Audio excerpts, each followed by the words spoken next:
আনসারী সাহাবার জন্য যেই কবরটা খোঁড়া হয়েছে, গর্ত করা হয়েছে, ওই কবর দেখার পর আল্লাহ নবী কবরের সামনে বসে গেছে। কবরের সামনে নবীজি বসে গেছে। সাহাবারা বলেন ওয়া জালাসনা হাওলা, আমরাও নবীর সামনে, তার সামনে কবরের পাশে বসে গেলাম। আপনারা সামনে যেইভাবে বসা, সাহাবারা কয় আমরা এইভাবে বসলাম। বসার পর নবীর দিকে আমরা তাকায় রইলাম। চেহারাটা এই দিকে তাকান। হ্যান্ডেল দেন একটা। আল্লাহ নবীর হাতে একটা লাঠি, নবীর হাতে একটা লাঠি, ফিয়াদিহি উদুন, একটা লাঠি, আনকুতুবিহি ফিল আরদ, এই লাঠি দিয়া জমিনের মধ্যে নিচের দিকে তাকায় আঁকা কি করতেছে। অনেক সময় মুরব্বী যাদের হাতে লাঠি থাকে, এদের সাথে যদি রাস্তায় দাঁড়ায় দাঁড়ায় কথা বলেন, এমনি মনের অজান্তে দেখবেন লাঠি দিয়ে আঁকতেছে মাটিতে। এটা হয় কিন্তু আমাদের নবীজির হাতে একটা লাঠি, এই লাঠি দিয়া এইভাবে মাটিতে আঁকা কি করতেছে, বসা বসা। সাহাবারা বলেন আমরা এমন ধীরস্থির ভাবে বসা, কান্না আলা রুউসিনা আত-তায়র, আমাদের মাথার উপরে যদি পাখিও বসে আমরা টের পাবো না, এমন সুন্দর ভাবে বসে রয়েছে, চুপচাপ বসা। কিন্তু আমরা টেনশনে আছি, কিরে নবীজি একটু উপরে তাকায় না, খালি এমনি রয়েছে, উপরে তাকায় না, এইভাবে উপরে তাকায় না। সাহাবা বলেন ফারফা রাসাহু, হঠাৎ আল্লাহ নবী উপরে মাথা উঠাইলেন। আমরা নবীর দিকে এক দৃষ্টিতে এইভাবে তাকায় রইলাম। মাথা উঠানোর পর কবরের দিকে আল্লাহ নবী তাকাইলেন, তাকায় বললেন, হে সাহাবাদের দল, ইস্তাইযু বিল্লাহি মিন আযাবিল কবরি মাররাতাইনি আও সালাসা। সাহাবাদের দিকে তাকায় বললেন, তোমরা এই কবর থেকে, আল্লাহর কাছে কবরের আযাব থেকে পানাহ চাও। এই কথাটা নবী 2 বার অথবা 3 বার বললেন। সাহাবাদেরকে আল্লাহ নবী কেন বললেন? কারণ কবর এমন একটা ভয়ঙ্কর জায়গা। কবর আমাকে, আপনাকে, আমাদের সকলকে প্রত্যেকদিন ডাক দিয়ে বলে, আনা বাইতুল গুরবা, আমি কিন্তু অপরিচিত ঘর, আমার কাছে আসার আগে চিন্তা ভাবনা করে আসবা। আনা বাইতুল ওয়াহদা, আমি একা থাকার ঘর, আমার কাছে আসার আগে চিন্তা ভাবনা করে আসবা।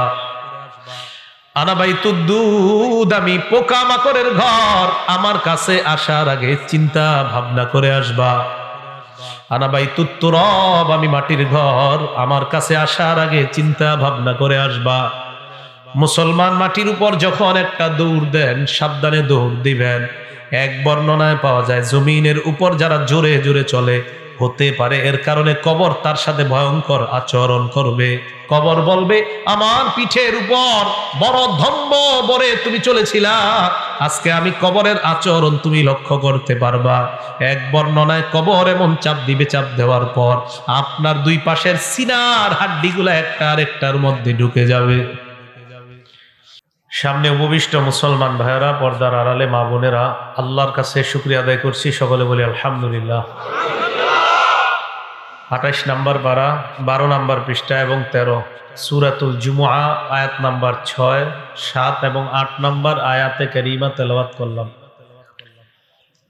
এই আয়াতে আল্লাহ পাক রব্বুল আলামিন বলেন, قل يا أيها الذين هادوا إن زعمتم أنكم أولياء لله من دون الناس فتمنوا الموت إن كنتم صادقين। নবী আপনি বলেন, হে ইহুদি সম্প্রদায়, ইন জামতুম, যদি তোমরা দাবি করো, আন্নাকুম আউলিয়া উলিল্লাহ, যে তোমরা আল্লাহর বন্ধু। ইহুদিরা, তোমরা যদি দাবি করো যে তোমরা আল্লাহর বন্ধু, অন্য মানুষ ছাড়া ইহুদিদের দাবি যে পৃথিবীর যত মানুষ আছে এরা আসলে আল্লাহর সাথে কিছু না। ইহুদিরা কয় আমরাই হলাম আল্লাহর বন্ধু, এটা ইহুদিদের দাবি। তা আল্লাহ বলেন, তোমরা যে দাবিটা করো, এই দাবি যদি তোমরা সত্যবাদী হও, ফাতামান্নাউল মাউতা, তাহলে তোমরা মরণ কামনা করো। যেহেতু আল্লাহর বন্ধু যারা হবে, মরণের পর তাদের সাথে আল্লাহর ফয়সালা হবে বড় চমৎকার। তোমরা যদি আল্লাহর বন্ধু সত্যিকারে হও, তাহলে মরণে তোমাদের কিসের ভয়, মরবা। আর আল্লাহর যদি বন্ধু হও তোমাদের দাবি অনুযায়ী, তাহলে তো তিনি তোমাদেরকে জান্নাত দিবেন। ইহুদীদের দাবি, তারা বলে আমরা আল্লাহর বন্ধু, আল্লাহর নবীকে আল্লাহ বলেন। তাদেরকে বলেন তারা যদি আমার বন্ধু হয় তাদেরকে বলেন তোমরা মরণ কামনা করো, মরণ চাও। আল্লাহ জবাব দিয়ে দেয় ওয়ালা ইয়াতামান্নাউনাহু আবাদাম বিমা কদ্দামাত আইদিহিম, তারা কিছুতেই কখনোই মরণ কামনা করবে না, কারণ তারা জানে তাদের যেই হাতের কামাই, যেই গুনাহের কর্ম, এই গুনাহের কারণে তাদের আখিরাতটা হবে বড় ভয়ঙ্কর, তাই তারা কখনো মরণ চাইবে না। কথাটা বুঝবেন। বন্ধু হইলে তো মরণ চাইতে সমস্যা নাই, কারণ আল্লাহর বন্ধু হইলে আমি মরণের পর তোমাদেরকে জান্নাত দিব, এ তো সহজ বিষয়। তো আল্লাহ বলেন এরা মরণ কামনা করবে না, কারণ এরা জানে এদের হাতের কামাই ভালো না। এবার আল্লাহ ৮ নাম্বার আয়াতে বলেন কুল ইন্নাল মাউতাল্লাযী তাফিররুনা মিনহু, মানুষ তোমরা যে মরণ থেকে পালিয়ে বেড়াও, ফাইন্নাহু মুলাকিকুম, ওই মরণ তোমাদের সাথে সাক্ষাৎ করবে, কোনো সন্দেহ নাই। আমরা সবাই মরণ থেকে পালিয়ে বেড়াই, আল্লাহ বলেন এই মরণ তোমাদের সাথে সাক্ষাৎ করবে, কোনো সন্দেহ নাই। সূরা আহজাব 16 নম্বর আয়াতে আল্লাহ বলেন কুল লা ইয়ানফাকুমুল ফিরারু ইন ফারারতুম মিনাল মাউতি আবিল কাত, নবী আপনি বলেন মরণ থেকে মানুষ যতই পালায়, পালানো তার কোনো কাজে আসবে না, মরণ তাকে পাকড়াও করবে, এতে কোনো সন্দেহ নাই। সূরা নিসা ৭৮ নম্বর আয়াতে আল্লাহ বলেন আইনামা তাকুনু ইউদরিকুমুল মাউত ওয়ালাউ কুনতুম ফি বুরুজিম মুশাইয়াদা, কাচের একটা খাঁচা বানাও, এই খাঁচার মধ্যে কোনো পিঁপড়া মাকড়সা ঢোকার জায়গা নাই, তুমি যদি ওই জায়গায়ও থাকো আল্লাহ কয় মরণ তোমাকে পাকড়াও করবে, কোনো সন্দেহ নাই। সূরা আরাফ 34 নম্বর আয়াত, সূরা ইউনূস 49 নম্বর আয়াত আল্লাহ বলেন লিকুল্লি উম্মাতিন আজাল, আমাদের সকলের প্রত্যেকের মরণের সময় নির্ধারণ করা। ইযা জাআ আজালুহুম, মরণ যখন আসবে, লা ইস্তাখিরুনা সাআ ওয়া লা ইস্তাকদিমুন, 1 মিনিট আগেও না পরেও না, ওই সময় মরণ হবে, এতে কোনো সন্দেহ নাই। সূরা মুনাফিকুন 11 নম্বর আয়াতে আল্লাহ বলেন ওয়ালাই ইউআখিরুল্লাহু নাফসান ইযা জাআ আজালুহা, মরণ আসলে আল্লাহ কাউকে আর 1 সেকেন্ড, একটা মুহূর্ত সময় দিবে না। প্রত্যেকটা আয়াত বলছে মরণ আসবে শেষ, মরণ আসবে শেষ। মরার পর আপনার নাম হয় লাশ। লাশ আরবি লাশাইয়া থেকে, আরবি লাশাইয়া অর্থ কিছুই না, এই লাশাইয়া থেকে লাশ মানে মারা যাওয়ার পর আমি কারো ভাই ছিলাম, কারো বন্ধু ছিলাম, কারো বাবা ছিলাম, কারো দুলাভাই ছিলাম, কারো বেয়াই ছিলাম, কারো তালুই ছিলাম, কারো আত্মীয় ছিলাম, কিন্তু মারা যাওয়ার পর আপনার নাম দুনিয়ার মানুষ দিয়ে দেয় লাশ। লাশের সোজা বাংলা হলো তুই কিছুই না। লাশের বাংলা হলো তুমি কিছুই না, তোমার এই কফিনে ফালায়া রাখছি, খাটে ফালায়া রাখছি, তুমি কিছু না, তুমি এখন শেষ। কে আমার ভাই, কে আমার আত্মীয়, লাশ তার নাম। তো আল্লাহ বলেন এটা আসলে আর কাউকে 1 সেকেন্ড সুযোগ দেওয়া হবে না, আগেও না মরেও না। খুব মন দিয়ে শুনবেন, গুরুত্বপূর্ণ কয়েকটা কথা বলবো। মৃত্যুর আগে আমরা যারা মৃত্যুবরণ করব মুসলমান, আমাদের সদা সর্বদা মৃত্যুর কথা স্মরণ করা দরকার। তিরমিজি শরীফের 2458 নম্বর হাদিসে রাসূল করিম সাল্লাল্লাহু আলাইহি সাল্লাম বলেন ওয়া তাতাযাক্কারুল মাউতা ওয়াল বিলা, আমরা সবসময় এই চিন্তা করা দরকার, মরণ আর মরণের পরে যে আমি আর আপনি পচে যাব, এই বিষয়টা আমাদের চিন্তা করা দরকার। আপনি পচে যাব মরণের পর। আল্লাহ নবীর হাদিস দ্বারা বোঝা যায় ইমানদার যখন মারা যাবে, মারা যাওয়ার আগে ইমানদারের কিছু ভালো অবস্থা প্রকাশ পায়। যদি তার মরণটা ভালো, তার কপালে লিপিবদ্ধ থাকে, তার কিছু ভালো আলামত প্রকাশ পায়। তিরমিজি শরীফের 2142 নম্বর হাদিসের বর্ণনা, আল্লাহ নবী বলেন ইদা আরাদাল্লাহু বিআবদিন খায়রা, কোন মানুষের যখন আল্লাহ কল্যাণ চায়, ইস্তামালাহু, তাকে কাজ করার সুযোগ আল্লাহ করে দেয়। আল্লাহ যখন কারো কল্যাণ চায়, আল্লাহ তাকে কাজ করার সুযোগ করে দেয়। সাহাবারা প্রশ্ন করলেন কাইফা ইস্তামিলুহু ইয়া রাসূলুল্লাহ, আল্লাহ তাকে কাজ করার সুযোগ করে দেয়, ব্যাপারটা বুঝি নাই, ব্যাপারটা বুঝা দেন। আল্লাহ নবী বলেন ইউফিকুহু লিআমালিন সালিহিন ক্বাবলাল মাউত, ওই মুমিন ব্যক্তিকে মরণের আগে আল্লাহ নেক কাজ করার বেশি বেশি সুযোগ দিয়ে দেয়, নেক কাজ করার সুযোগ পেয়ে যায়। আমি আপনি খুব চিন্তা করো, আল্লাহর কাছে বেশি বলবেন, আল্লাহ আমারে নেক কাজ করার বেশি বেশি সুযোগ করে দেন। এই জন্য আজকে থেকে, এখন থেকে নেক কাজ বেশি করেন, কারণ নেক কাজ বেশি করার আলামত হবে আল্লাহ আমারে আপনারে পছন্দ করে, তাই আমাদেরকে আল্লাহ নেক কাজ করাইতেছে। মনে থাকবে না কথাটা? এই জন্য দেখবেন আপনার কাকা, আপনার চাচা, এরা মৃত্যুবরণের কিছুদিন আগে কিছু মুমিন দেখবেন এরা খালি মসজিদে যায়, বাসায় আসতে চায় না। এশার নামাজ পড়ে আগে আইসা পড়তো আধা ঘন্টার মধ্যে, এখন 1-1.5 ঘন্টা খুঁজা পান না, গিয়া দেখেন মসজিদে বসে রয়েছে। কিছু ইমানদার দেখবেন মরণের আগে এমন কাহিনী করে, কারোর সাথে কথা বলে না, চুপচাপ থাকে, একদম চুপ হয়ে যায়। বিবি কয় বাজারে যান, উনি মসজিদে গিয়ে বসে থাকে। আরে বাজারে না যাওয়ার কথা, ওহো বাজারে যায়। মানে উনি কেমন যেন দুনিয়া থেকে আলাদা হয়ে যাচ্ছে। এই তৌফিকটা আল্লাহ তারে দিয়ে দেয়, এই সুযোগ আল্লাহ তারে করে দেয়। বুখারী শরীফের 6507 নম্বর হাদিস, বুখারী শরীফের 6507 নম্বর হাদিস। ক্বালা রাসূলুল্লাহ সাল্লাল্লাহু আলাইহি ওয়াসাল্লাম, আল্লাহর নবী বলেন, মান আহাব্বা লিকা আল্লাহ, কোন ব্যক্তি যখন আল্লাহর সাক্ষাৎ পছন্দ করে। আল্লাহর সাক্ষাৎ পছন্দ কারা কারা করি আমরা? আল্লাহ নবী বলেন, আহাব্বাল্লাহু লিকাহু, তোমরা যদি আল্লাহর সাক্ষাৎ পছন্দ করো, আল্লাহ তোমাদের সাক্ষাৎ পছন্দ করে নেয়। নবী বলেন, আল্লাহ যদি কোন ইমানদারের সাক্ষাৎ পছন্দ করে নেয়, কিভাবে বুঝবেন? আমার আপনার যে আল্লাহ সাক্ষাৎ পছন্দ করে, এটা আপনি কিভাবে বুঝবেন? ভালো করে শুনেন। এশার নামাজের আজান হয়ে যায়, ফ্যাক্টরির মধ্যে আমি কাজ করতেছি, আমার মন মসজিদের মধ্যে গিয়ে পড়ে থাকে, এর মানে হলো আমি আল্লাহর সাথে সাক্ষাৎ পছন্দ করি। দোকানদার চা দোকানে চা বানায়, আজান হওয়ার পর মনটা মসজিদের সাথে লাগিয়ে আছে, কখন যাব জামাত আদায় করব। কোন মুসলমান ঘরে কাজ করে আজান দেয়, ওই মুহূর্তে পেরেশান হয়ে যায়, কখন মসজিদে আসবে আর নামাজ আদায় করবে। এর মানে বোঝা যায় ওই ব্যক্তিটা আল্লাহর সাক্ষাৎ পছন্দ করে। আপনি ভালো আমল খুব বেশি আগ্রহী, বোঝা যায় আপনি আল্লাহর সাক্ষাৎ চান, এই জন্য তো আপনি বেশি নামাজ পড়তে চান। আর যে ব্যক্তি এরকম করবে, তো বুঝবেন আল্লাহ তার সাক্ষাৎকে আল্লাহ পছন্দ করে। নবীজি এবার কি বলে দেখেন, ওয়ামান কারিহা লিকা আল্লাহ, কেউ যদি আল্লাহর সাক্ষাৎ অপছন্দ করে, কারিহাল্লাহু লিকা, আল্লাহ তার সাক্ষাৎ অপছন্দ করে।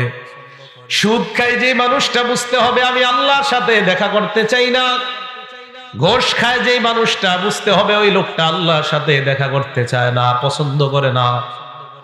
আবার আল্লাহ তার সাক্ষাৎ পছন্দ করে না। সুদখোরের সাথে আবার আমার কিসের সাক্ষাৎ, ঘোষখোরের সাথে কিসের সাক্ষাৎ? নবীর এক বিবি বলে, ইয়া রাসূলুল্লাহ, আপনি হাদিসের ব্যাপারটা আমাদেরকে ব্যাখ্যা করে বুঝায় দেন। আল্লাহ নবী কয়, আয়েশা অথবা কোন এক বিবিকে ডাক দিয়ে বলেন, ইন্নাল মুমিনা ইযা হাদারাহুল মাউত, ইমানদারের কাছে যখন মরণ উপস্থিত হয়ে যায়, ইমানদারের কাছে যখন মরণ উপস্থিত হয়ে যায়, ইমানদারের কাছে যখন মরণ উপস্থিত হয়ে যায়, তাকে আল্লাহর পক্ষ থেকে স্পেশাল 2টা সুসংবাদ দিয়ে দেওয়া হয়। 1 নাম্বার সুসংবাদ, বিরদওয়ানিল্লাহ, ইমানদার যখন মৃত্যুবরণ করবে, আল্লাহর পক্ষ থেকে বলা হয় তোমার চিন্তা নাই, কারণ আল্লাহ তোমার উপর সন্তুষ্ট। 2 নাম্বার সুসংবাদ দেওয়া হয়, ওয়া কারামাতিহি, চিন্তার কোনো কারণ নাই, কবরে যাওয়ার পর আল্লাহ তোমাকে সম্মানিত করার ওয়াদা করেছেন। ইমানদার মারা যাওয়ার সময় 1 নাম্বার তাকে সুসংবাদ দেওয়া হয়, তোমার উপর আল্লাহ সন্তুষ্ট। 2 নাম্বার সুসংবাদ দেওয়া হয়, আল্লাহ তোমাকে কবরে, হাসরে এবং জান্নাতে তোমাকে সম্মানিত বানাবেন, আল্লাহ এই ওয়াদা আল্লাহ করেছেন, এই সুসংবাদ দিয়েছেন। আহারে আমার আপনার মরণটা যেন এমন হয়। এবার আল্লাহ নবী বলেন, ইমানদারের যখন এমন অবস্থা হয়ে যায়, এই হাদিসের ব্যাখ্যায় মুহাদ্দিসিন কেরাম বলেন, ইমানদার মারা যাওয়ার আগে এই 2টা সুসংবাদ মনে মনে বুঝতে পারা শুরু করে দেয়। ইমানদার আস্তে আস্তে বুঝে। তখন নবী বলেন, ফালাইসা শাইউন আহাব্বা ইলাইহি মিম্মা আমামা, তখন ইমানদারের কাছে আল্লাহর সাক্ষাৎ ছাড়া দুনিয়ার আর কোনো কিছুই তার পছন্দ হয় না। আল্লাহ নবী হাদিসের মধ্যে বলেন, ওয়া ইন্নাল কাফিরা, কাফের বান্দা ইযা হুদিরা, যখন তার মরণ উপস্থিত হয়ে যায়, বুশিরা বিউকুবাতিহি, আল্লাহ তার শাস্তির দুঃসংবাদ দিয়ে দেয়। ওয়া আযাবিল্লাহ, কবরের মধ্যে তার শাস্তি হবে এই দুঃসংবাদ দেওয়া হয়।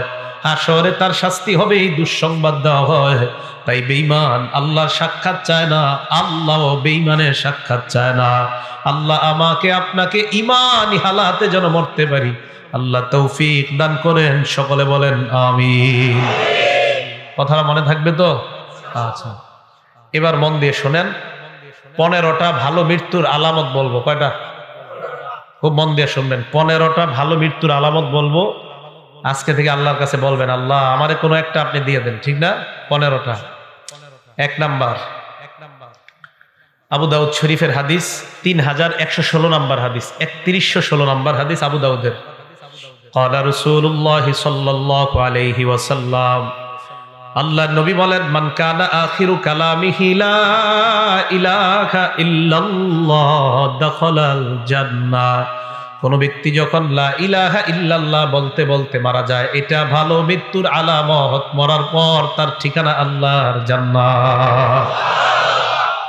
মনে থাকবে তো? আল্লাহ আমার সামনে যারা, আমি সহ আমার মা বোন যারা শুনতেছে, আমাদের সকলকে আপনি মরণের সময় কালিমা নসিব করে দিয়েন। 1 নাম্বার, কালিমা আল্লাহ নসিব করে দেন।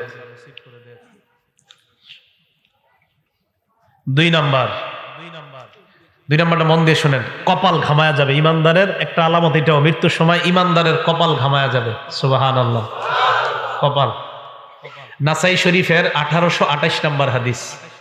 ক্বালা রাসূলুল্লাহ সাল্লাল্লাহু আলাইহি ওয়াসাল্লাম, মাউতুল মুমিনি বিআরাকিল জাবিন। ইমানদার মারা যাওয়ার সময় যদি দেখো তার কপাল ঘামায়া যায়, বুঝবা তার মরণটা বড় সুন্দর। মনে থাকবে? আবার কপাল না ঘামাইলে তারা জাহান্নামী মনে করেন না, মানে এটা একটা আলামত। কপাল ঘামিয়ে যাওয়া এটা ভালো মৃত্যুর একটা লক্ষণ। এটা হলো 2 নাম্বার। 3 নাম্বার, জুমার দিন অথবা জুমার রাত্রে যদি কোনো ইমানদার মারা যায়, জুমার দিন অথবা জুমার রাতে, জুমার দিন অথবা জুমার রাতে। তিরমিজি শরীফের 1074 নাম্বার হাদিস। তিরমিজি শরীফের 1074 নাম্বার হাদিস। ক্বালা রাসূলুল্লাহ সাল্লাল্লাহু আলাইহি ওয়াসাল্লাম, আল্লাহর নবী বলেন, মা মিন মুসলিমিন ইয়ামুতু ইয়াউমাল জুমআতি আও লাইলাতাল জুমআ। কোন মুসলমান যদি বৃহস্পতিবার রাত, বুঝেন, বৃহস্পতিবার রাত সূর্য ডুবার পর থেকে, বৃহস্পতিবার সূর্যটা ডুবে যাওয়ার পর থেকে জুমার রাত শুরু হয়ে যায়। বৃহস্পতিবার সূর্যটা ডুবার পর থেকে জুমার রাত শুরু হয়ে যায়। আল্লাহর নবী বলেন, এই জুমার রাত যদি কোনো মুসলমান মারা যায়, অথবা পরের দিন সূর্য ডুবার আগে যদি কোনো মুসলমান মারা যায়, আল্লাহর নবী বলেন, এই মুসলমান ইল্লা বুকিয়া ফিতনাতাল কবর, আশা করা যায় কবরের আযাব থেকে আল্লাহ তাকে হেফাজত করবেন। কবরের আযাব থেকে আল্লাহ আমাদেরকে আপনি জুমার রাত বা জুমার দিনে ঈমানি হালাতে কালিমা পড়তে পড়তে সেজদা অবস্থায় মৃত্যু দিয়েন। এ হলো 3 নাম্বার। 4 নাম্বার, আল্লাহ রাস্তায় শহীদ যারা হয়, সুবহানাল্লাহ। মুসলিম শরীফের হাদিস, 4835 নাম্বার হাদিস। মুসলিম শরীফের হাদিসের নাম্বারগুলো তখন মিলবে যদি হাদিস সংখ্যা হয় 7453, মোট হাদিস হবে। ক্বালা রাসূলুল্লাহ সাল্লাল্লাহু আলাইহি ওয়াসাল্লাম, আল্লাহর নবী বলেন, মা তাউদ্দুনা শাহীদা ফীকুম। এ আমার সাহাবারা, তোমরা শহীদ কাকে বলো? সাহাবারা জবাব দিলেন, ইয়া রাসূলুল্লাহ, মান কুতিলা ফি সাবিলিল্লাহ, আল্লাহর রাস্তায় যে নিহত হয় তাকেই আমরা শহীদ বলি। আল্লাহর নবী কয়, ইন্না শুহাদা উম্মতি ইযান লাকালিল। শুধুমাত্র আল্লাহর রাস্তায় শহীদ হইলে যদি শহীদ বলা হয়, তাহলে তো আমার উম্মতের শহীদের সংখ্যা বেশি হবে না। নবীজি বলেন, আমার কয় উম্মত আছে যারা মাঠে গিয়া শহীদ হতে পারবে? কি বলে দেখেন নবীজি, আমার উম্মতের শহীদের সংখ্যা এত কম হলে চলবে না। সাহাবারা কয়, হুজুর বাড়তে পারে কিভাবে? আল্লাহর নবী কয়, হ্যাঁ তোমরা মনে রাখবা, মান কুতিলা ফি সাবিলিল্লাহ ফাহুয়া শাহীদ। যেই ব্যক্তি আল্লাহর রাস্তায় শহীদ হয়, নিহত হয়, সেও শহীদ। নবী বলেন, ওয়ামান মাতা ফি সাবিলিল্লাহ, আল্লাহর রাস্তায় বের হইয়া রাস্তার মধ্যে যদি কেউ মারা যায়, আল্লাহ তাকেও শাহাদাতের মর্যাদা দিয়ে দেয়। ওয়ামান মাতা ফিত তাউন, আমার কোন ইমানদার উম্মত যদি মহামারীতে মারা যায়, প্লেগ রোগে মারা যায়, মহামারী করোনা ওমিক্রনে যদি আমার কোন ইমানদার উম্মত ঈমান নিয়ে মারা যায়, আল্লাহর নবী বলেন ফাহুয়া শাহীদ, আমার ওই উম্মতকে আল্লাহ শাহাদাতের মর্যাদা দিয়ে দেয়। 4 নাম্বার ওয়ামান মাতা ফিল বাতনি, আমার কোন উম্মত যদি অনেক দিন যাবত পেটের রোগে থাকে, পেটের রোগ, পেটের খারাপ, পেট খারাপ, আমার কোন উম্মত যদি পেটের রোগে মারা যায়, আল্লাহ তাকেও শাহাদাতের মর্যাদা দিয়ে দেয়। পেট খারাপের রোগে কেউ মারা গেলে বুঝতে হবে তার মরণটা ভালো। এই বুঝে আসছে? মহামারীতে মারা গেলে ইমানদার, বুঝতে হবে মরণটা ভালো। ইমানদার পেট খারাপ অবস্থায় মারা গেলে বুঝতে হবে তার মরণটা ভালো। ইমানদার আল্লাহর রাস্তায় মারা গেলে বুঝতে হবে তার মরণটা ভালো। আল্লাহ আমাদের সকলকে শাহাদাতের মর্যাদা দান করেন। 5 নাম্বার, আপনি কোনো দেয়ালের নিচে দাঁড়ায় রয়েছেন, একটা ওয়ালের নিচে দাঁড়ায় রয়েছেন, একটা ডাব গাছের নিচে দাঁড়ায় রয়েছেন, একটা তাল গাছের নিচে দাঁড়ায় রয়েছেন, তাল পুইরা আপনি মারা গেছেন, ডাব পুইরা আপনি মারা গেছেন, দেয়াল আপনার মাথায় পুইরা আপনি মারা গেছেন। আজিমপুরে জিহাদ নামে একটা ছেলে কিছুদিন আগে আপনার দেয়াল পরে মারা গেছে। তা আপনারা এরকম কোন দেয়ালের নিচে দাঁড়িয়ে আছেন, মারা গেছেন। বুখারী শরীফের 652 নম্বর হাদিস, ক্বালা রাসূলুল্লাহ সাল্লাল্লাহু আলাইহি ওয়াসাল্লাম, আল্লাহর নবী বলেন সাহিবুল হাদাব, আমার উম্মতের কোন ব্যক্তি যদি দেয়াল ধসে অথবা কোনো কিছু ধসে তার উপর পড়ে আর সে মারা যায়, আল্লাহ আমার এই উম্মতটাকেও শাহাদাতের মর্যাদা দিয়ে দেয়। সমস্ত হবে ভালো মৃত্যু।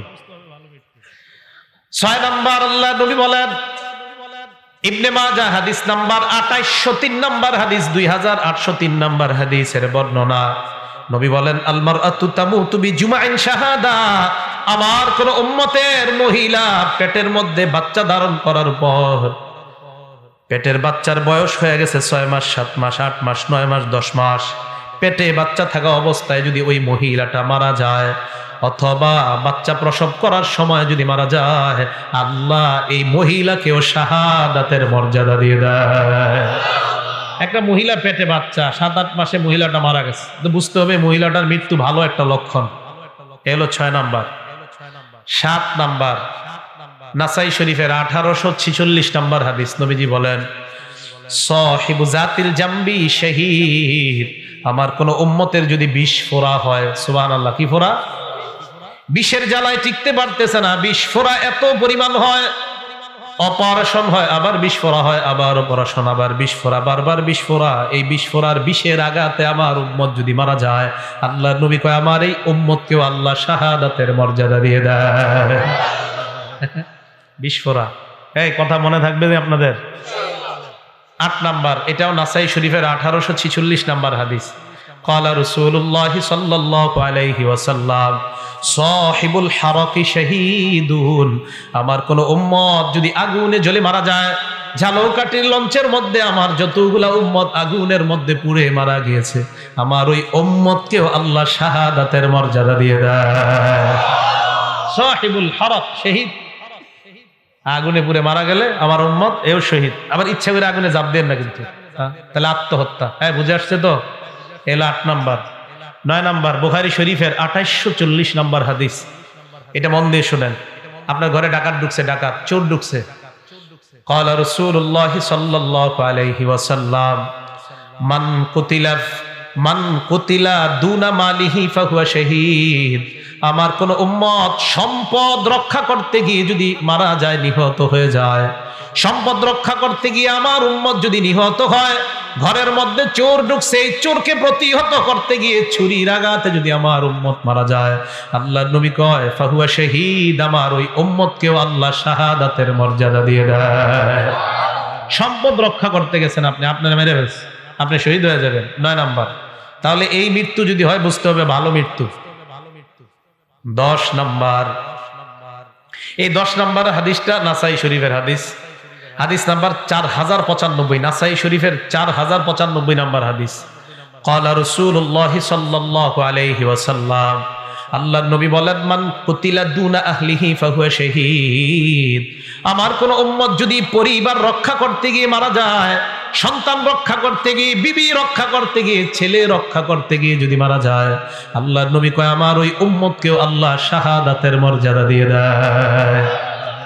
11 নাম্বার, এটাও নাসাইর 4095 নাম্বার হাদিসের বর্ণনা, আল্লাহর নবী বলেন, মান কুতিলা দুনা দীনিহি, আমার কোন উম্মত ইসলাম রক্ষা করতে গিয়ে যদি শহীদ হয়, সুবহানাল্লাহ, ইসলাম রক্ষা করতে গিয়ে যদি আমার কোন উম্মত নিহত হয়, ইসলাম নবীর ইজ্জত হেফাজতের জন্য আমার কোন উম্মত মিছিলে বের হয়, কারাজানি গুলি করে আমার উম্মতকে যদি নিহত করে, আল্লাহর নবী কয় আমার ওই উম্মত ইসলাম রক্ষা করতে গিয়ে, দিন রক্ষা করতে গিয়ে যদি নিহত হয়, আল্লাহ তাকেও শাহাদাতের মর্যাদা দিয়ে দেয়।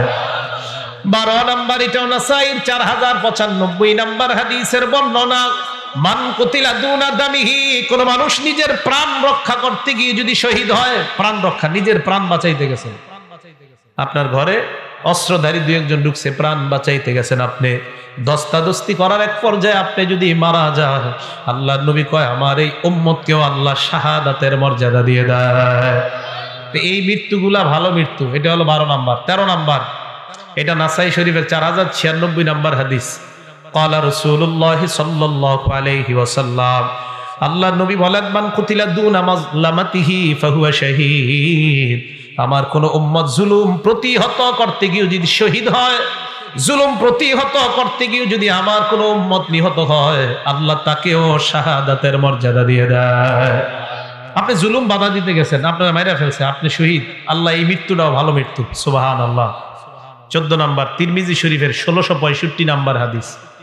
এই হাদিসটা মন দিয়ে শুনেন, রিবাতু ইয়াউমিন ফি সাবিলিল্লাহি আফযালু রুব্বামা ক্বালা খায়রুম মিন সিয়ামি শাহরিন ওয়া কিয়ামিহি, আল্লাহ রাস্তায় গিয়ে যদি কেউ এক রাত্র পাহারা দেয়, কেউ যদি আল্লাহর রাস্তায় গিয়ে একদিন পাহারাদারি করে, 1 মাস রোজা রাখলে আর রাতের বেলা তাহাজ্জুদ পড়লে যে সওয়াব, 1 রাত পাহারাদারি করলে আল্লাহ তাকে সেই পরিমাণ সওয়াব দিয়ে দেয়। এই পাহারাদারি করতে গিয়ে নবী বলেন, আমার কোন উম্মত যদি মারা যায়, নিহত না, এমনি মারা গেছে, মানে এমনি মারা গেছে, পাহারাদারি করতে গিয়ে আল্লাহর রাস্তায় এমনি মারা গেছে, নবীজি বলেন ওই উম্মত যদি এমনি মারা যায়, ওয়াকিয়া কি কয় দেখেন নবীজি, ওয়াকিয়া আযাবাল কবরি, আমি নবী বলে দিলাম তাকে আল্লাহর কবরের আযাব থেকে আল্লাহ হেফাজত করে নেবেন। শুধু তাই নয়, ওয়া নুমিয়া লাহু আমালুহু ইলা ইয়াউমিল কিয়ামা, তার আমল আল্লাহ বাড়াইতে থাকবে কিয়ামত পর্যন্ত, তার আমল শুধু বাড়তেই থাকবে, কমবে না। আল্লাহর রাস্তায় পাহারাদারি করতে গিয়ে যদি কেউ মারা যায়, আল্লাহর এই মৃত্যুটাও বুঝতে হবে সুন্দর মৃত্যু। আল্লাহ আমাদের সকলকে এই জাতীয় মৃত্যু যেন আমাদের হয়, আল্লাহ তৌফিক দান করেন। 15 নম্বর, একটা কিতাব আছে, কিতাবের নাম মুসনাদে আহমদ, হাদিস নাম্বার 23372 নম্বর হাদিস, 23372 নম্বর হাদিস।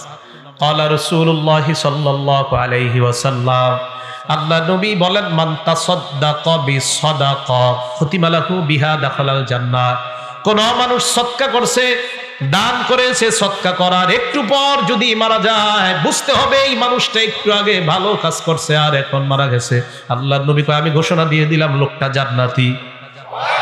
আপনি সদকা করছেন, একটু পরে মারা গেছেন, তো নবীজি বলেন সে ভালো কাজ করছে শেষের দিকে, তার মানে শেষে একটা সদকা, এর দ্বারা প্রমাণ হয় তার শেষের আমলটা ভালো, খুতিমা লাহু বিহা দাখালাল জান্নাহ, আল্লাহ তাকে জান্নাত প্রবেশ করাবেন।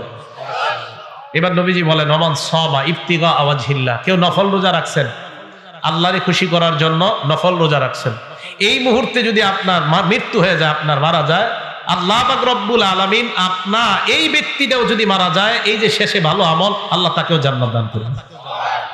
তাহলে 15টা ভালো মৃত্যুর লক্ষণ বললাম। আল্লাহ আমাদের সকলকে যেন ভালো আমল করে, নেক আমল করে আমরা মৃত্যু বরণ করতে পারি, আল্লাহ তৌফিক দান করেন। তো বলতেছিলাম, আল্লাহ বলেন তোমরা মৃত্যু থেকে পালিয়ে বেড়াও, এই মৃত্যু তোমাদেরকে পাকড়াও করবে, এই মৃত্যু তোমাদেরকে ধরবে। আল্লাহ আমাদের সকলকে মরণের প্রস্তুতি যেন আমরা নিতে পারি, আল্লাহ তৌফিক দান করেন। এবার আপনাদেরকে বিখ্যাত একটা হাদিস শোনাবো। হাদিসটার কিতাবের নাম মুসনাদে আহমদ, হাদিস নাম্বার 18557 নম্বর হাদিস। নবীজির এক সাহাবা নাম বারা ইবনে আযিব রাদিয়াল্লাহু তাআলা, নবীজির এক সাহাবা নাম বারা ইবনে আযিব রাদিয়াল্লাহু তাআলা। এই বারা ইবনে আযিব নবীর এক সাহাবা, উনি বলেন, খরজনা মা রাসূলিল্লাহি সাল্লাল্লাহু আলাইহি ওয়াসাল্লাম ফি জানাজাতি রাজুলিন মিনাল আনসার।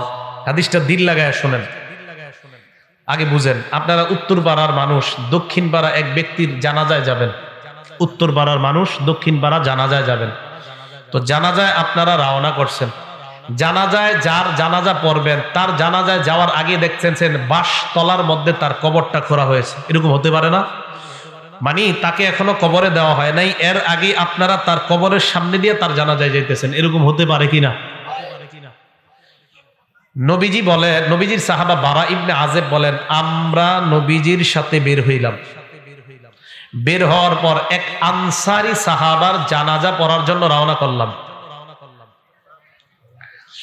রওনা করার পর আমরা যাইতে যাইতে আনসারি সাহাবার জানাজায় যাওয়ার আগে তার কবরের সামনে দিয়ে আমরা যাইতে লাগলাম। আনসারি সাহাবার জন্য যেই কবরটা খোঁড়া হয়েছে, গর্ত করা হয়েছে, ওই কবর দেখার পর আল্লাহ নবী কবরের সামনে বসে গেছে। কবরের সামনে নবীজি বসে গেছে। সাহাবারা বলেন ওয়া জালাসনা হাওলা, আমরাও নবীর সামনে, তার সামনে কবরের পাশে বসে গেলাম। আপনারা সামনে যেইভাবে বসা, সাহাবারা কয় আমরা এইভাবে বসলাম। বসার পর নবীর দিকে আমরা তাকায় রইলাম, চেহারাটা এই দিকে তাকান। একটা আল্লাহ নবীর হাতে একটা লাঠি, নবীর হাতে একটা লাঠি, ফিয়াদিহি উদুন, একটা লাঠি, আনকুতুবিহি ফিল আরদ, এই লাঠি দিয়া জমিনের মধ্যে নিচের দিকে তাকায় আঁকা কি করতেছে। অনেক সময় মুরব্বী যাদের হাতে লাঠি থাকে, এদের সাথে যদি রাস্তায় দাঁড়ায় দাঁড়ায় কথা বলেন, এমনি মনের অজান্তে দেখবেন লাঠি দিয়ে আঁকতেছে মাটিতে, এটা হয়। কিন্তু আমাদের নবীজির হাতে একটা লাঠি, এই লাঠি দিয়া এইভাবে মাটিতে আঁকা কি করতেছে, বসা বসা। সাহাবারা বলেন আমরা এমন ধীরস্থির ভাবে বসা, কান্না আলা রুউসিনা আত-তায়র, আমাদের মাথার উপরে যদি পাখিও বসে আমরা টের পাবো না, এমন সুন্দর ভাবে বসে রয়েছে, চুপচাপ বসা। কিন্তু আমরা টেনশনে আছি, কিরে নবীজি একটু উপরে তাকায় না, খালি এমনি রয়েছে, উপরে তাকায় না, এইভাবে উপরে তাকায় না। সাহাবা বলেন ফারফা রাসাহু, হঠাৎ আল্লাহ নবী উপরে মাথা উঠাইলেন। আমরা নবীর দিকে এক দৃষ্টিতে এইভাবে তাকায় রইলাম। মাথা উঠানোর পর কবরের দিকে আল্লাহ নবী তাকাইলেন, তাকায় বললেন, হে সাহাবাদের দল, ইস্তাইযু বিল্লাহি মিন আযাবিল কবরি মাররাতাইনি আও সালাসা। সাহাবাদের দিকে তাকায় বললেন, তোমরা এই কবর থেকে, আল্লাহর কাছে কবরের আযাব থেকে পানাহ চাও। এই কথাটা নবী 2 বার অথবা 3 বার বললেন। সাহাবাদেরকে আল্লাহ নবী কেন বললেন? কারণ কবর এমন একটা ভয়ঙ্কর জায়গা। কবর আমাকে, আপনাকে, আমাদের সকলকে প্রত্যেক দিন ডাক দিয়ে বলে, আনা বাইতুল গুরবা, আমি কিন্তু অপরিচিত ঘর, আমার কাছে আসার আগে চিন্তা ভাবনা করে আসবা। আনা বাইতুল ওয়াহদা, আমি একা থাকার ঘর, আমার কাছে আসার আগে চিন্তা ভাবনা করে আসবা।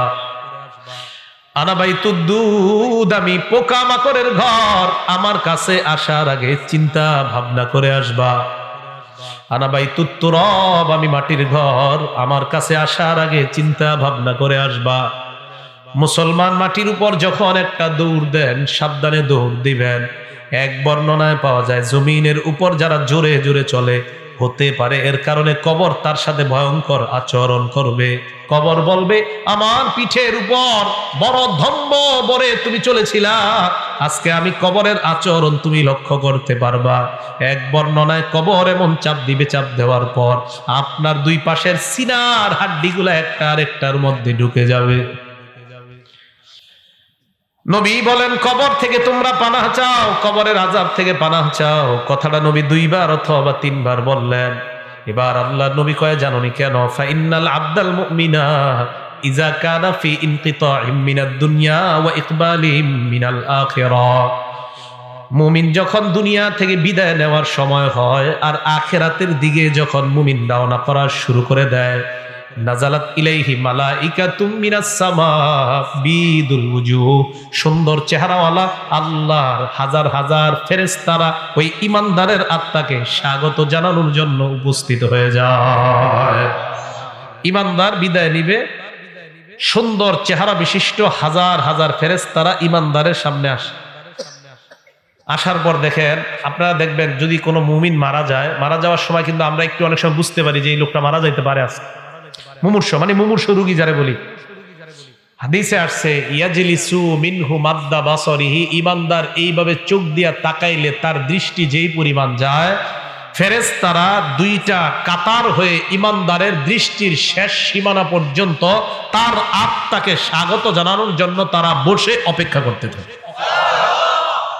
কথাটা কি বুঝে আসছে আপনাদের? তো সবাই অপেক্ষা আছে, সবাই তো অপেক্ষা আছে। হাত্তা ইয়াজিআ ইলাইহি মালাকুল মাউত, মরণের ফেরেশতা তার কাছে এসে যায়। জোরে বলেন কোন ফেরেশতা? মালাকুল মাউতের নাম কি? কয় জিবরাইল। মালাকুল মাউতের নাম কি?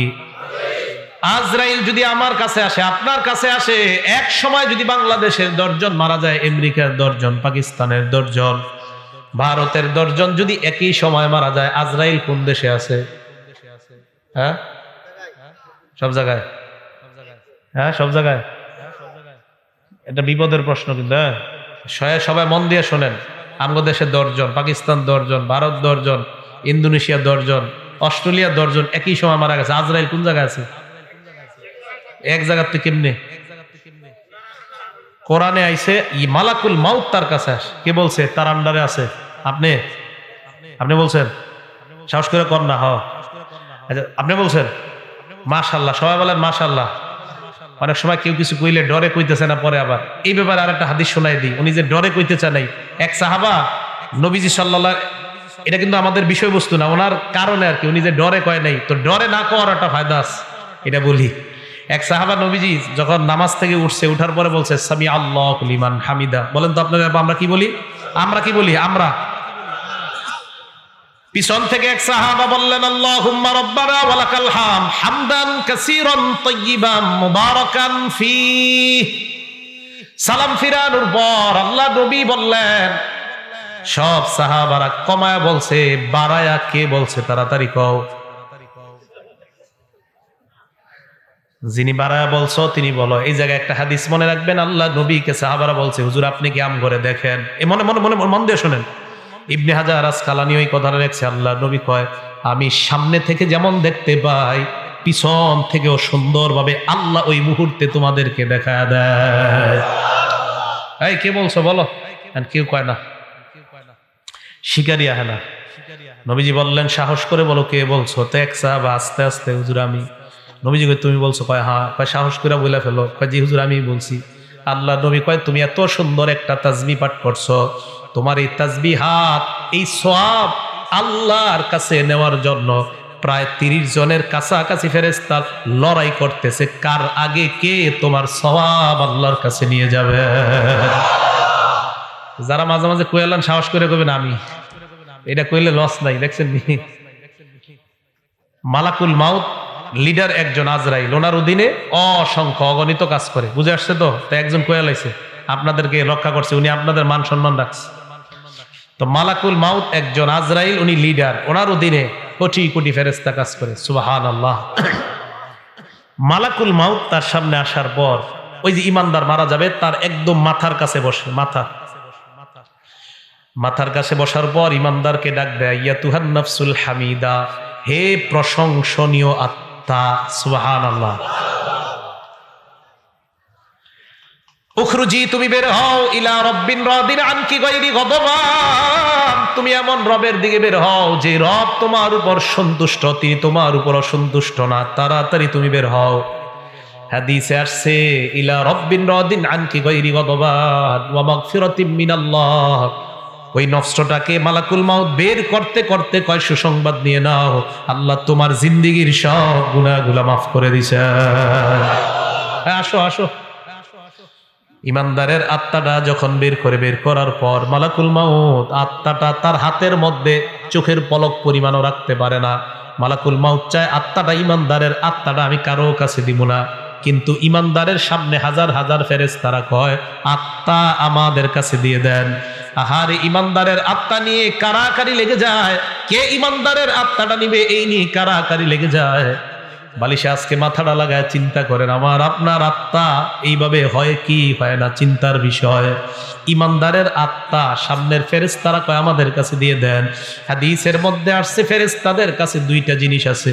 এক নাম্বার মাহুম কাফনুম মিন আকফানিল জান্নাহ, জান্নাতের কাফনের কাফর বিছায়া কয় ও মালাকুল মাউত, ইমানদারের আত্মাটা এই জান্নাতের কাফনের কাপড়ের মধ্যে দিয়ে দেন।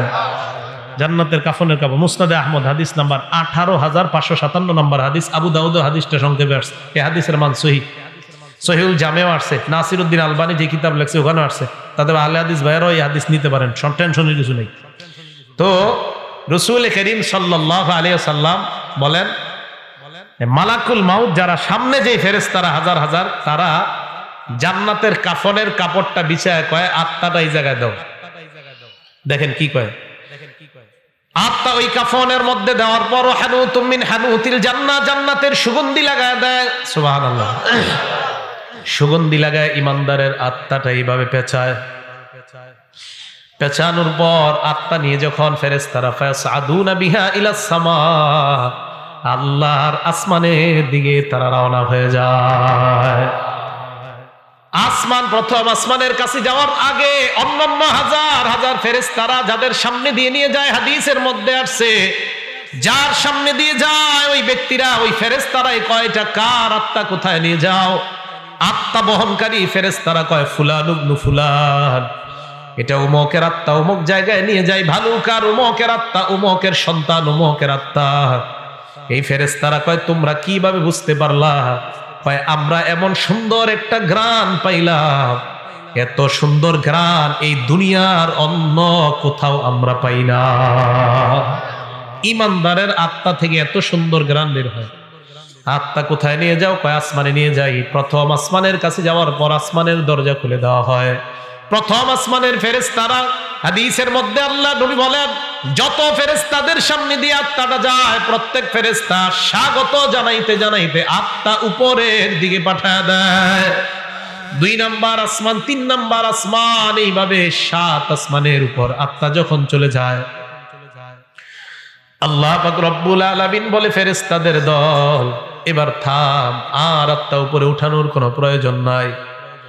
আল্লাহ তখন বলে উকতুবু কিতাব আব্দি ফি ইল্লিয়িন, আমার বান্দার আমলনামা ইল্লিয়িনের মধ্যে তোমরা লিপিবদ্ধ করে দাও। ইল্লিয়িন একটা সুন্দর জগতের নাম। আমার বান্দার আমলনামা এই জগতের মধ্যে তোমরা লিপিবদ্ধ করে আমার বান্দাকে জান্নাতি ঘোষণা দিয়ে দাও। ইল্লিয়িনের মধ্যে আমলনামা দেওয়ার পর ভালো করে শুনবেন, ইমানদারের আত্মা 7 আসমানের উপর, আমরা দেহটাকে বাসতলায় নিয়ে দাফন করতেছি, ঠিক না? আমরা জানাজা দিলাম, জানাজা দেওয়ার পর যখন আত্মাটা আমরা নিয়ে যাই, দেহটা এক বর্ণনায় আসছে ইমানদারের দেহ কবরে নেওয়া পর্যন্ত হাজার হাজার ফেরেশতারা কবর পর্যন্ত তাকে স্বাগত জানাইতে জানাইতে কবরের কাছে নিয়ে যায়। ইমানদারের আত্মা আমরা দাফন করলাম, দেহ দাফন করলাম, আত্মা আসমানের উপর। আল্লাহ পাক রব্বুল আলামিন বলে ফেরেশতাদের দল আমার বান্দার আত্মাটা কবরের মধ্যে তার দেহের মধ্যে ঢুকিয়ে দাও। ইমানদারের দেহের মধ্যে আত্মা ঢুকিয়ে দেওয়ার পর ফায়াতিয়ানিহি মালাকান, 2 জন ফেরেশতা ইমানদারের কাছে উপস্থিত হয়ে যায়।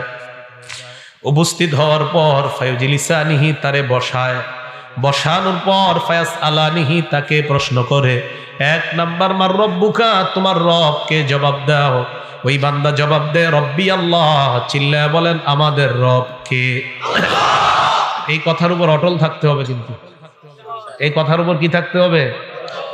অটল কেন থাকতে হবে? সূরা হামিম আস-সাজদা 24 নাম্বার পারা 19 নাম্বার পৃষ্ঠা, সূরা হামিম আস-সাজদা আয়াত নাম্বার 30। এই সূরাটাকে সূরা ফুসসিলাত বলা হয়। আল্লাহ বলেন ইন্নাল্লাযীনা ক্বালু রাব্বুনাল্লাহ, নিশ্চয়ই যারা বলে আমাদের রব, নিশ্চয়ই যারা বলে আমাদের রব, সুম্মাস্তাকামু, এই কথার উপর অটল থাকে। জোরে বলেন কি থাকে? আওয়াজ দিয়ে বলেন আমাদের রব কে? রূহের জগতে আল্লাহ আমাকে আপনাকে আমাদেরকে প্রশ্ন করছে আলাস্তু বিরাব্বিকুম, আমি কি তোমাদের রব না? কাফের বেঈমান নবী ওলি সবার আত্মা জবাব দিয়ে বলছে আল্লাহ আপনি আমাদের রব। বেঈমানরাও বলছে আপনি আমাদের রব, ইমানদাররাও বলছে আপনি আমাদের রব, নবী ওলি ওলামায়ে কেরাম সাধারণরাও বলছে আপনি আমাদের রব। এবার আসেন, আল্লাহ বলছে আমি কি তোমাদের রব না? এই কথার অর্থ হলো 6টা। জোরে বলেন কয়টা? 1 নাম্বার, আমি কি তোমার ব্যক্তি জীবনের রব না? 2 নাম্বার, আমি কি তোমার পারিবারিক জীবনের রব না? 3 নাম্বার, আমি কি তোমার সামাজিক জীবনের রব না? 4 নাম্বার, আমি কি তোমার অর্থনৈতিক জীবনের রব না? 5 নাম্বার, আমি কি তোমার রাষ্ট্রীয় জীবনের রব না? 6 নাম্বার, আমি কি তোমার আন্তর্জাতিক জীবনের রব না? 1 নাম্বার, আমি তোমার ব্যক্তি জীবনের রব কিনা? আমি বলছি আল্লাহ আপনি আমার ব্যক্তি জীবনের রব। তাহলে ব্যক্তি জীবনে তুমি নামাজ কায়েম যদি করো, হক ভাবে চলো, তাহলে ব্যক্তি জীবনে আমাকে তুমি রক্ষা করলা। তুমি তোমার পারিবারিক জীবনে আমাকে রব মানেছো কিনা? হ্যাঁ মাবুদ, আপনাকে আমি পারিবারিক জীবনে রব মানলাম। তোমার বিবি বেপরদায় চলে কেন? মাবুদ, আমি আমার বিবিকে বেপরদায় চালাই না, বিবি উল্টা পাল্টা নিজের থেকেই চলে, তাহলে সমস্যা নাই। আর যদি বলেন বিবি আমার আশকারায় পর্দা করে না, আল্লাহ বলবেন তাহলে তুমি পারিবারিক জীবনে আমাকে রব মানো নাই। আপনি আপনার বিবিকে নামাজি বানাইতে পারেন না, আপনার ছেলেকে নামাজ পড়তে বলেন না, মেয়েকে নামাজ পড়তে বলেন না, তার মানে পারিবারিক জীবনে আল্লাহর রব মানেন নাই। 3 নাম্বার, সামাজিক জীবনে রব। সমাজের কয়টা মানুষরে দাওয়াত দিছেন? নামাজের দাওয়াত দিছেন কয়টা? সৌদি আরবের হুজুরে আর খুঁজা ফতুয়া পায় না, তাবলিগ ওয়ালা করে বিরুদ্ধে ফতুয়া দিছে। তাস খেলা, জুয়া খেলা, মদ বার হয়। সৌদি আরবে হালাল জুয়াখানা খুলছে। কি জুয়াখানা? নাম দিছে হালাল জুয়াখানা। তাস খেলা হয়, মদ হয়, জুয়া হয়। আর আমাদের দেশে রিয়ালখোর হুজুররা কয় খুব ভালো কাজ করেছে, অথচ তাস খেলা, জুয়া খেলা, গানের বিরুদ্ধে কথা কয় না। বুঝতে হবে এই রিয়ালখোর হুজুর যারা, এগুলারে সময়ে সময়ে চেনা যায় এরা আসলে হুজুর না, এরা ইসলামের লেবাসদারি মুনাফিক মার্কা শয়তান। সৌদি আরব আর কিছু খুঁজা পায় না, ফতুয়া দিয়ে দিল তাবলিগওয়ালারা ঠিক না। মায়েরা মানুষের পায়ে ধরে ধরে মসজিদে আনে, এরা ঠিক না। কি ঠিক? তাস খেলা ঠিক, জুয়া খেলা ঠিক। সৌদি আরবের এই সমস্ত ফতুয়া গণার টাইম নেই আমাদের, এদের গণার টাইমই নেই। আপনারা চিন্তা করেন না, আমাদের দেশে ওলামায়ে কেরাম এমন আছে যারা ওই দেশে আলেমদেরকে গণাই ধরে না, বসতে বলেন এদেরকে গণাই পাত্তাই দেয় না, এইগুলা গণার মধ্যেই নেই। এরা ফতুয়া দেয়, কয় তাবলিগওয়ালারা ঠিক না, বেহক, এই হক। বইয়া টাস খেলবার ফতুয়া দিবা, তুমি ওই টাস খেলুন না, ফতুয়া মার্কা আমাদের ওলামায়ে কেরাম। আর আমাদের দেশের মুসলমান কেন, সারা পৃথিবীর মুসলমানরা ওই টাস খেলা মার্কা হুজুরদের ফতুয়া গ্রহণ করবে না, ফতুয়ার খুঁজাবে না। তাবলিগওয়ালারা খারাপ। তো 3 নাম্বার, সামাজিক জীবনের রব। মানুষের দৈরা দৈরা নামাজ আনে, এইটা ভাল লাগে না। 4 নাম্বার, অর্থনৈতিক জীবনে রব কে বলেন? তাহলে সুদ খান কেন? অর্থনৈতিক জীবনে যদি রব হয় আল্লাহ, তাহলে সুদের কারবার কেন করো? 5 নাম্বার, রাষ্ট্রীয় জীবনে রব কে বলেন? তাহলে রাষ্ট্রীয়ভাবে ইসলামের কোন মিছিল ডাক দিলে যাওয়ার জন্য সবাই রাজি আছেন কিনা? আন্তর্জাতিক জীবনে রব কে বলেন? আন্তর্জাতিকভাবে যদি আল্লাহ বা নবী অথবা ইসলামকে অপমান করা হয়, বাংলাদেশের মুসলমানরা মুসলমান হিসাবে আমরা প্রতিবাদ সর্বস্তরে জানাইতে রাজি আছি না? নাই। এটাই হবে 6 জীবনে রব মানা। মনে থাকবে তো?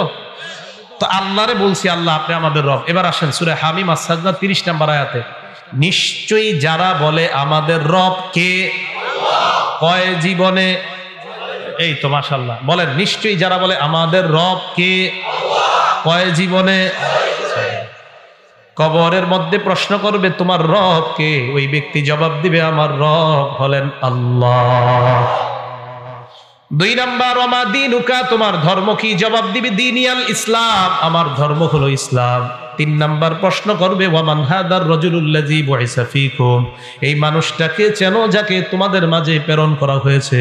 জবাব দিবে হাজা নবিয়ুনা মুহাম্মাদুন সাল্লাল্লাহু আলাইহি ওয়াসাল্লাম, উনি আমাদের নবী মুহাম্মদ সাল্লাল্লাহু আলাইহি ওয়াসাল্লাম। এই প্রশ্নের 3টা জবাব দেওয়ার পর ফেরেশতারা বলবে কিভাবে তুমি এই প্রশ্নের জবাব জানতে পারলা?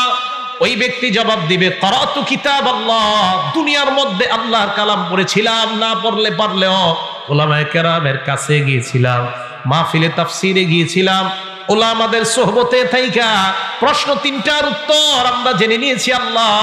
ও ফেরেশতারা, এইভাবে দুনিয়ার মধ্য থেকে প্রশ্ন 3টা যাই না কবরের মধ্যে আসলাম। ফেরেশতাদের সাথে ওই বান্দার কথোপকথনের পর্যায়ে আল্লাহ ডাক দিয়ে বলবে এ ফেরেশতারা থাম, সুবহানাল্লাহ, থাম থাম, আনসাদাকা আবদি, আর প্রশ্ন করার দরকার নাই, আমার বান্দা যা বলছে আমি আল্লাহ তাকে সত্যায়ন করে দিলাম। হ্যাঁ, আমি সত্যায়ন করে দিচ্ছি। আল্লাহ সত্যায়ন করলে আর কিছু লাগবে? এবার দেখেন সত্যায়ন করার পর আল্লাহ কি কয় দেখেন, আহারে আমি আপনি আমরা আমাদের আব্বা আমাদের দাদা মারা গেলে, হ্যাঁ আমি আমার আব্বারে দাফন করছি, মনে আছে?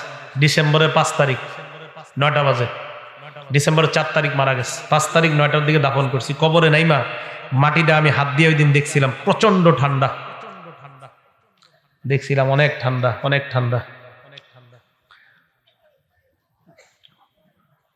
তখন মনে হয়েছিল যে দুনিয়াতে মা বাবা সন্তানরে কত সুখ শান্তিতে রাখা যায়। শীতকালে একটা সন্তান কষ্ট পাবে, কোনো বাবা চায় না, মা চায় না। অথচ আমরা আমাদের বাবাকে 3টা পাতলা কাপড়ে ওই প্রচন্ড ঠান্ডা মাটির নিচে রেখে আসি। আপনি আজকে মারা গেলে আমার আপনার সাথে এলাকাবাসী এটাই করবে, এটাই চূড়ান্ত সত্য কথা।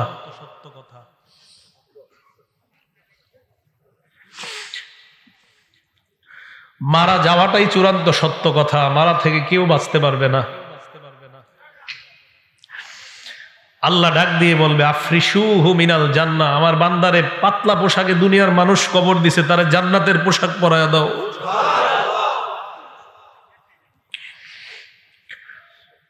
কে জানে আমার আপনার নসিবে এই পোশাক আছে কিনা।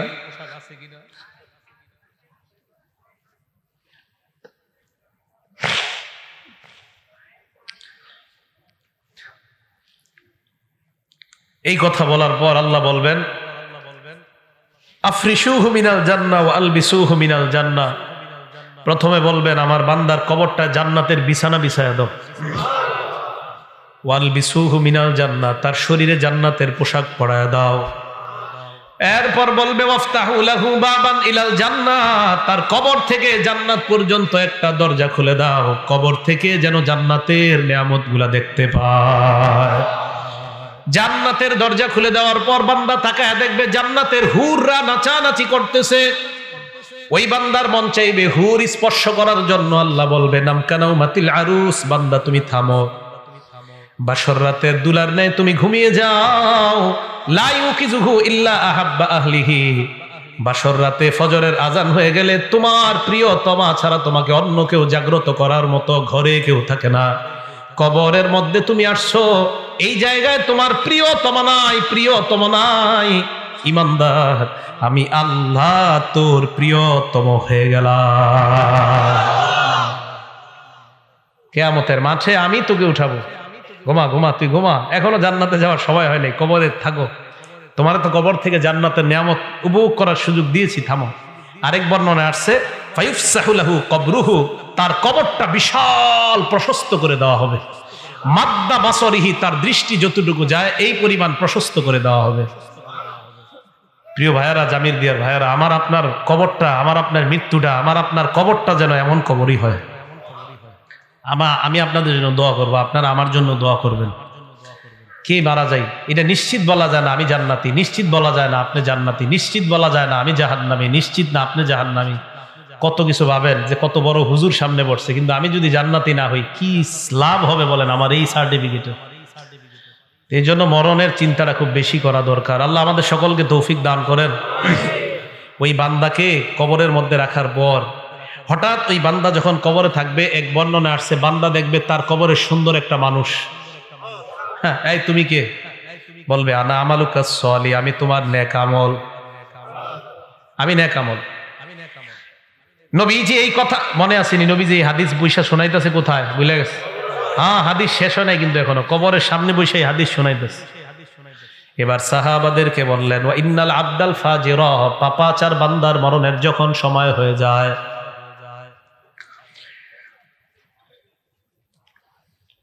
ইজা কানা ফি ইনকিতাইম মিনাদ দুনিয়া ওয়া ইকবালিম মিনাল আখিরা, পাপাচার বান্দা যখন দুনিয়া থেকে বিদায় নেওয়ার সময় হয়, নাজালাত ইলাইহি মালাইকাতুম মিনাস সামা সুদুল ওয়ুজুহ, ফেরেশতাদের চেহারাগুলা হবে বড় ভয়ঙ্কর, কালাকৃতি বিশিষ্ট হাজার হাজার ফেরেশতারা তার সামনে আসবে।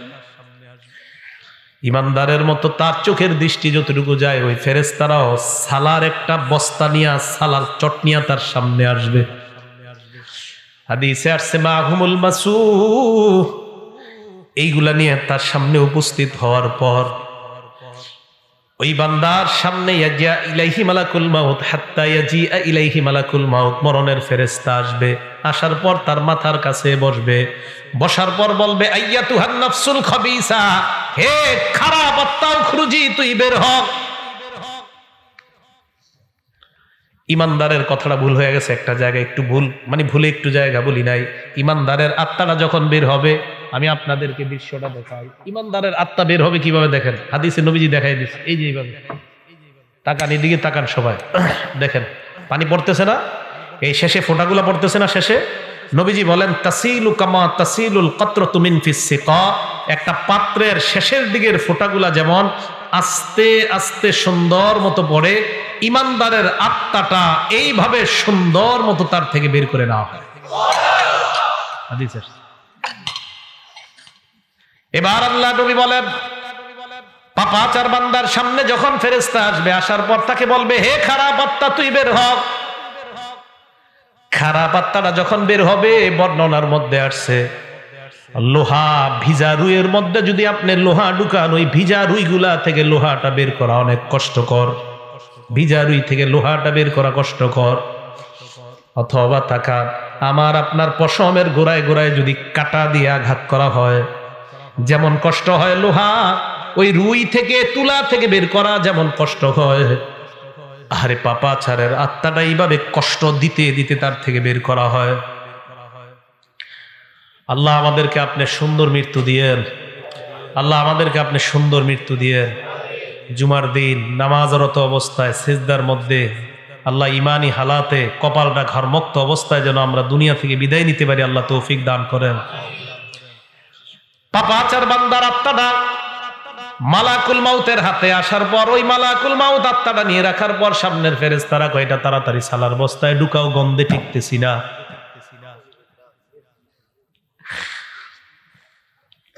আত্মাটা এইভাবে পেঁচানোর পরে আত্মা নিয়ে যখন রওনা হয়, অন্য ফেরেশতারা কয় কার আত্মা কোথায় নিয়ে যাও, সরাও তাড়াতাড়ি। আত্মা বহনকারী ফেরেশতারা বলবে কেন, কয় গন্ধে টিকতেছি না, এইটা এইখান থেকে সরাও, এত গন্ধ কেন, সরাও। আত্মা যখন উপরে নিয়ে যায়, প্রথম আসমানের কাছে যাওয়ার পর আল্লাহ কয় ফেরেশতারা এই আত্মার উপরে উঠানোর কোনো দরকার নাই, আত্মাটা আসমানে আনারই কোনো দরকার নাই। উক্তুবু কিতাব আবদি ফি সিজ্জিন, আমার বান্দার আমলনামা সিজ্জিন নামক জায়গার মধ্যে লিপিবদ্ধ করে দাও। চিল্লায়া বলেন নাউজুবিল্লাহ। আমলনামা ওই জায়গায় লিপিবদ্ধ করে দেওয়ার পর আমরা পাপাচার বান্দার দেহটা কবরের মধ্যে রাখলাম। কবরে রাখার পর আল্লাহ বলেন তার আত্মা কবরে তার দেহের মধ্যে ঢুকিয়ে দাও। কবরে তার দেহের মধ্যে আত্মা ঢুকিয়ে দেওয়ার পর ফায়াতিয়ানিহি মালাকান, দুইজন ভয়ঙ্কর ফেরেশতা আসবে, মাথার চুলগুলা পায়ের মধ্যে পড়বে, দেখতে চোখগুলা মনে হবে ভয়ঙ্কর চোখ বিশিষ্ট ফেরেশতারা আইসাই বলবে ইউজিলিসানিহি, তাকে বসাবে। ওই বান্দা তাদের দিকে তাকায়, তার অবস্থা খারাপ হয়ে যাবে। প্রশ্ন করবে মার রব্বুকা, তোর রবকে জবাব দে। বান্দা বলবে হা লা আদরি, এই প্রশ্নের জবাব আমার জানা নাই। 2 নাম্বার ওয়ামা দিনুকা, তোমার ধর্ম কি, জবাব দাও। বান্দা বলবে হা লা আদরি, আমার প্রশ্নের জবাব জানা নাই। 3 নম্বরে বলবে ওয়ামান হাদার রাজুল, এই মানুষটাকে চিনো। ওই বান্দা বলবে হা লা আদরি, আমার প্রশ্নের জবাব জানা নাই। এই কথা বলার পর ওই ফেরেশতাদের প্রশ্ন উত্তর পর্ব চলার পর আল্লাহ ডাক দিয়ে বলবে ফেরেশতারা থাম। ইমানদারের সময় কইছে থাম, পাপাচারের সময় বলবে থাম। আনকাযাবা আবদি, আমার বান্দা যা বলতেছে সব মিথ্যা, আমি আল্লাহ তারে মিথ্যাবাদী বললাম, এটা মিথ্যাবাদী, এটা মিথ্যাবাদী, সর তোরা এখান থেকে সর। আলবিসুহু মিনান নার, তার শরীরে জাহান্নামের আগুনের পোশাক পরায় দে। ওয়াফরিশুহু মিনান নার, তার জব কবরের মধ্যে জাহান্নামের বিছানা বিছায়া দাও। কোরআনে আল্লাহ বলেন লাহুম মিন জাহান্নামা মিহাদ ওয়া মিন ফাওকিহিম গাওয়াশ, নিচে তাকায় দেখবে নিচের বিছানাটা আগুনের বিছানা, উপরে তাকায় দেখবে কবরের ডান্ডা। এই ডান্ডা নিয়ে লোকটাকে একটা জোরে আঘাত করবে। হাদিসে আসছে ইয়াসিহু সাইহা, এমন জোরে একটা চিৎকার মারবে ইয়াসমাউহা কুল্লু শাইইন ইল্লা সাকালাইন, দুনিয়ার জিন ইনসান ছাড়া সবাই তার চিৎকারের আওয়াজ শুনতে পায়। গরু শুনতে পায়, ছাগল শুনতে পায়, দুনিয়ার মানুষ আর জিন ছাড়া সবাই তার চিৎকারের আওয়াজ শুনতে পায়। এই জন্য মুসলমান সাবধান, পাপাচার হয়ে মৃত্যুবরণ করলে কবরের অবস্থাটা হবে বড় ভয়ঙ্কর। আল্লাহ বলবে ওয়াফতাহু লাহু বাবান ইলান নার, তার কবর থেকে জাহান্নামের একটা দরজা খুলে দাও। হাদিসে আসছে ফায়াতিহা মিন সাবুবিহা ওয়া হারুরিহা, কবরের প্রচন্ড গরম, জাহান্নামের গরমগুলা তার কবর একটু পর পর বারবার আসতে থাকবে। এই ভয়ঙ্কর আগুনের উত্তাপে চারদিকে যখন তাকায় দেখবে নিচে আগুন, উপরে আগুন, চারদিকে আগুন আর আগুন। এই ভয়ঙ্কর আগুনের অবস্থা দেখার পর ওই বান্দার ব্যাপারে আল্লাহ পাক রব্বুল আলামিন বলবেন পাপাচার হওয়ার কারণে তার এই শাস্তি হবে কিয়ামত পর্যন্ত। এই জন্য মুসলমান, পাপাচার অবস্থায় আমার আপনার মৃত্যু যদি হয় তাহলে আমার আপনার অবস্থাটা হবে ভয়ঙ্কর। আল্লাহ আমাকে আপনাকে সবাইকে উত্তম মুমিন হিসাবে যেন আমরা মরতে পারি আল্লাহ তৌফিক দান করেন, বলেন আমিন। মৃত্যুর যন্ত্রণা এ ভোগ করা আর মরণের সময় আমার আপনার অবস্থা যদি হয় ভয়ঙ্কর, একটু চিন্তা করবেন আজকে বালিশে মাথা লাগায়, আল্লাহ না করুক, আল্লাহ না করুক, আল্লাহ না করুক আমার আপনার কবরে জাহান্নামের থেকে যদি দরজা দিয়া, জানালা দিয়া জাহান্নামের তাপ আর আগুন ঢুকতে থাকে, নিচে আগুন, উপরে আগুন, চারদিকে আগুন, আজকে ল্যাপটা মাথায় দিয়ে অন্ধকার চোখে তাকায় কল্পনা করবেন যে কবরে তো আমি একা থাকতাম। এরকম ভয়ঙ্কর অবস্থা তৈরি হয়ে যাবে। তো প্রিয় মুসলমান ভাইয়ারা, এই জন্য আমার আপনার মরণটা যেন উত্তম মরণ হয়, আল্লাহর কাছে খুব বেশি বেশি দোয়া করা। আল্লাহ আমাদের সকলকে উত্তম মৃত্যু নসিব করেন। তো আল্লাহ বলেন সুম্মা তুরাদ্দুনা ইলা আলিমিল গায়বি ওয়াশ শাহাদা, সূরা জুমআর 8 নম্বর আয়াতে আল্লাহ বলেন কোন মরণ থেকে তোমরা পালিয়ে বেড়াও, কোন মরণ থেকে তোমরা পালিয়ে বেড়াও। আল্লাহ বলেন তোমাদেরকে দৃশ্য অদৃশ্যের রব আল্লাহর দিকে তোমাদেরকে ফিরে যাইতে হবে। ফায়ুনাব্বিউকুম বিমা কুনতুম তা'মালুন, তোমাদেরকে তোমাদের আমল সম্পর্কে আল্লাহ জানায় দিবে কিয়ামতের ময়দানে। হাফেজ সাহেবরা 15 নম্বর পারার 2 নম্বর পৃষ্ঠাটা খুলবেন, খোলার পর আল্লাহ আপনার আমলনামাটা দিয়ে বলবে ইকরা কিতাবাকে, বান্দা নে তুই তোর আমলনামা পড় পড় পড়। কাফা বিনাফসিকাল ইয়াউমা আলাইকা হাসিবা, আজকে হিসাবের জন্য তুই যথেষ্ট, তুই তোর আমলনামা পড়। ওই বান্দা আমলনামা খুলবে, খোলার পর 15 নম্বর পারার 18 পৃষ্ঠায় দেখবেন 2 নম্বর লাইন থেকেই শুরু। ফাতারাল মুজরিমিন মুশফিকিনা ফিহি, অপরাধীরা এই দেখেন এইভাবে তাকাবে আমলনামার দিকে, বিশাল বড় বড় চক্ষু করে তাকাবে, তাকায় বলবে মালি হাযাল কিতাব, এটা আবার কেমন আমলনামা, লা ইউগাদিরু সগীরাতান ওয়ালা কাবীরাতান ইল্লা আহসাহা, এটা দিয়ে ছোট ছাড়ে নাই, বড় ছাড়ে নাই, আমি যত অপরাধ করলাম সমস্ত অপরাধ দেখি এই জায়গার মধ্যে লেখা। এই জন্য মনে রাখবেন আমার আপনার প্রত্যেক দিন আমার আপনার আমলনামা লেখার জন্য ফেরেশতা কাঁধের মধ্যে আছে। সূরা ইনফিতর 10, 11, 12 নম্বর আয়াতে আল্লাহ বলেন ইন্না আলাইকুম লাহাফিজিন, তোমাদের সাথে সংরক্ষণকারী ফেরেশতা আছে, কিরামান কাতিবিন, লেখক ফেরেশতারা, ইয়ালামুনা মা তাফআলুন, তোমরা যা করো তারা তা জানে। এবার আপনারা একটা আয়াত সারা জীবন উলামায়ে কেরাম সহ সবাই মনে রাখবেন, সূরা আলাকের 14 নম্বর আয়াতে আল্লাহ বলেন বান্দা হাত দিয়ে যখন গুনাহ করো, পা দিয়ে যখন গুনাহ করো, চোখ দিয়ে যখন গুনাহ করো, কান দিয়ে যখন গুনাহ করো, সূরা আলাকের 14 নম্বর আয়াতটা মনে রাখবা। আল্লাহ কয় আলাম ইয়ালাম বিআন্নাল্লাহা ইয়ারা, এই বান্দা এই তুই কি করস, তুই জানোস না আমি তোরে দেখি, বলতেছ আল্লাহ বলতেছে এই তুই জানোস না আমি তোরে দেখি, এই যে হাত দিয়ে গুনাহ করতেছে, এই আলাম আলাম, এই সে কি জানে না? আল্লাহ কয় আরে তার কি হলো, সে কি জানে না? বিআন্নাল্লাহা ইয়ারা, আমি আল্লাহ তাকে দেখছি, সে কি জানে না? সে হাত দিয়ে কিভাবে গুনাহ করে, সে জানে না আমি তাকে দেখছি? সূরা কফের 26 নম্বর আয়াতে আল্লাহ বলেন ওয়ালাকাদ খালাকনাল ইনসান, আমি মানুষ বানাইছি, ওয়া না'লামু মা তুওয়াসওয়িসু বিহি নাফসু, মানুষের অন্তর কি কুমন্ত্রণা দেয় আমি জানি। আমার দিকে তাকান, এই যে আমি কথা বলতেছি আরিফ বিন হাবিব, আল্লাহ কয় আমি শুনি। এবার আমি মুখ বন্ধ রাখলাম, জিহ্বা দিয়ে বলতেছি, আল্লাহ কয় এটাও শুনি। মুখ বন্ধ, জিহ্বা বন্ধ, মনে মনে মনে মনে শুধু কল্পনা করছি, আল্লাহ কয় বান্দা এটাও শুনি। তুমি কি বলবা সব শুনি আমি, এজন্য আমার দিকে তাকান। আল্লাহ কয় ইয়ালামু খাইনাতাল আয়ুনি ওয়া মা তুখফিস সুদূর, এই তুমি চোখের কোনা দিয়া কি কি গুনাহ করো ডাইরেক্ট করো না, চোখের আর চোখে তুমি কোনো গুনাহ করতেছো, ইয়ালামু এ বান্দা আমি কিন্তু তোর চোখের এই কোনার খেয়ানত সম্পর্কে আমি জানি। রাস্তা দিয়ে হাঁটতেছেন এইভাবে চোখের কোনা দিয়ে গুনাহ করতেছে, একটা আয়াত সারা জীবন মুখস্থ রাখেন, তা আপনার জন্য যথেষ্ট। ইয়ালামু খাইনা, আপনি রাস্তা দিয়ে হাঁটবেন আর চিন্তা করবেন আল্লাহ বলছে আমার চোখ নাকি কোনো খেয়ানত যদি আশেপাশে চুপে চুপেও করে ফেলে, এটাও আল্লাহ জানে। তো 26 নম্বর আয়াতে আল্লাহ বলেন আমি কিন্তু জানি। তো জানার পরে আল্লাহ আপনি কিভাবে জানেন? প্রশ্ন, ওয়ানাহনু আকরাবু ইলাইহি মিন হাবলিল ওয়ারিদ, তোমার গলার যে দমনি এটারও আরো কাছে আমি আল্লাহ থাকি। প্রিয় মুসলমান ভাইয়ারা, সবার কথাগুলো মনে থাকবে তো ইনশাআল্লাহ?